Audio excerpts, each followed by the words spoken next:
Can you do takedowns in Wing Chun? Well, let's have a look at some ideas for that. Keep watching.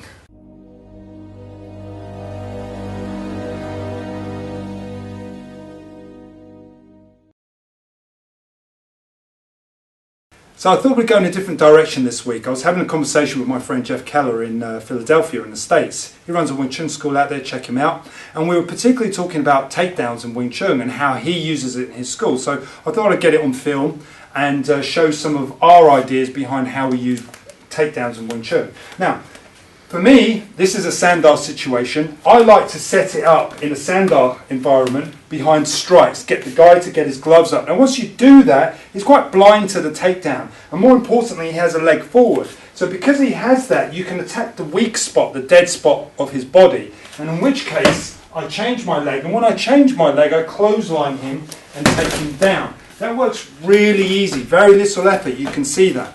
And how it works is the fact that I switch as his gloves are up and he's covering, and I step out at a 45-degree angle and I cut the angle by blocking his leg. And that forces him down. Now, sometimes, and this is why I like this throw, it's so simple. Sometimes what will happen is, as I've switched here, he will step his leg out to either sprawl his hip back and reinforce his position. So once he does that, it allows me often to set up my real throw, which was the second one in the first place, and take him down in the far side. So it's a great combination. It works really well in sandal, but it uses some very basic concepts that we can apply from Wing Chun.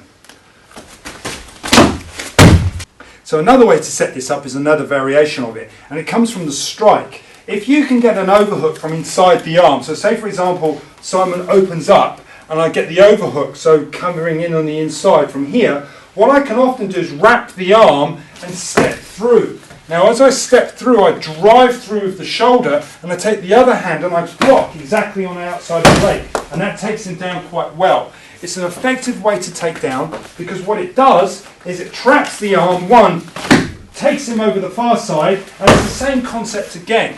You block the leg, you drive him over, but this time you use the shoulder. Now, same idea applies. If, for example, we're in close, we're fighting in the pocket, I wrap the leg, but he sprawls his leg back.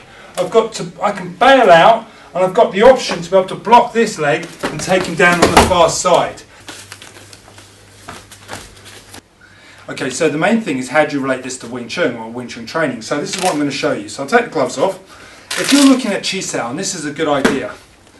The great thing about Chi Sao is that it's a hand fighting practice. It's teaching you how to use your hands. So you can apply these ideas in Chi Sao.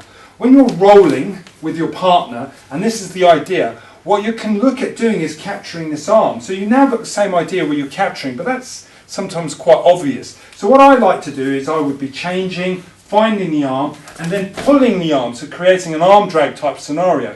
From there you've got the same option to do the same takedown and take the guy down in exactly the same way that we do with the gloves. The main difference is what you're doing is you're learning how to stick and follow and fight through the centre, and then from this position, arm drag him and take him down in a very simplistic way. The beauty of Chi Sao is it teaches you how to hand fight.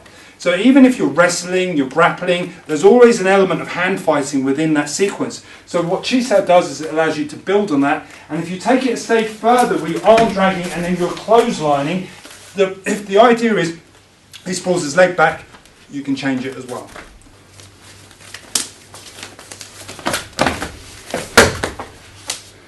I might arm drag him to create the situation. Notice how I step and pull, which takes me past him, and as I go to block and clothesline him, he takes his leg back, and then I change, break the angle, and cut him down to the floor. It works really well, and it's something I just wanted to get across, and hopefully, Jeff, you like that, and something maybe we can exchange a few more videos about and chatting further. Thank you. The trick to taking someone down, whether it be in Wing Chun, whether it be in sandal, whether it be in MMA or jiu-jitsu or wrestling, is always to make your takedown unpredictable.